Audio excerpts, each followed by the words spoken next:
আমি যে ওয়ার্ডগুলোতে ঘুরলাম প্রচুর জনসমর্থন, তারা সত্যি ভয় রয়েছে। একটা থ্রেড কালচার চালান আমাদের মাননীয় মুখ্যমন্ত্রী, সেটা থেকেই থ্রেড কালচারের মধ্যেই পড়েছে আমাদের পানিহাটিটা। কারণ একটা ঘোষ পরিবার, পুরো পরিবারতন্ত্র এখানে এতদিন ধরে রয়েছেন এবং তিনি এলাকায় একটা ভয়ের বাতাবরণ সৃষ্টি করে রেখেছেন।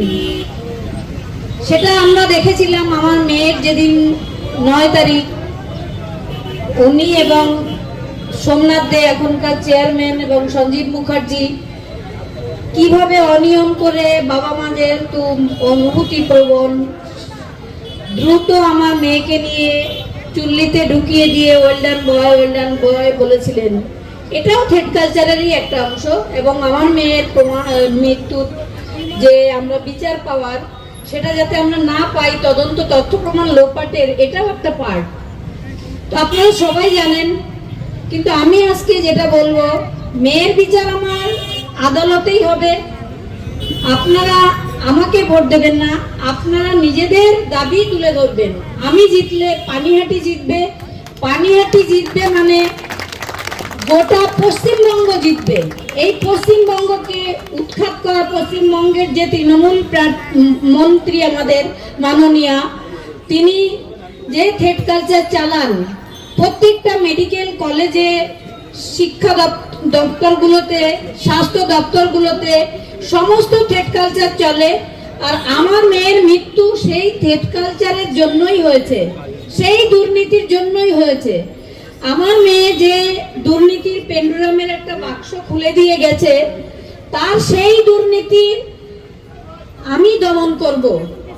এটা আমার এই কেন্দ্রীয় মন্ত্রীকে পাশে নিয়েই আমার আবেদন থাকবে এনাদের কাছে। সেই দুর্নীতিতে কি আছে, কি এমন আছে যে একটা মেয়ে অন ডিউটি অবস্থায় তার প্রতিষ্ঠানেই খুন করা হলো? সেই দুর্নীতি তো আমাদের বার করতেই হবে। তারপরে রইল আমাদের পানিহাটির যে অব্যবস্থা। আমি এতটা জল দিয়ে হেঁটে এলাম, এখন কিন্তু বর্ষাকাল নয়, তবুও জল। তার মানে কোনো দিনও ওইখানকার জল বন্ধ হয় না, সবসময় রাস্তায় জল থাকে। মানে ওটাই পানিহাটি, জল দিয়ে হাঁটি আর কি আমরা। তো কেন এটা হবে? কেন ড্রেনেজ ব্যবস্থা ভালো থাকবে না? কেন এলাকা দুর্গন্ধময় হবে? এগুলো আপনারাই অভিযোগ করবেন। আমি সেই বার্তাটা নিয়ে বিধানসভায় যাব এবং পানিহাটিকে একটা রোল মডেল করব। এটাই আমার কিছু পাওয়ার নেই। আপনারা আমাকে সমর্থন করবেন।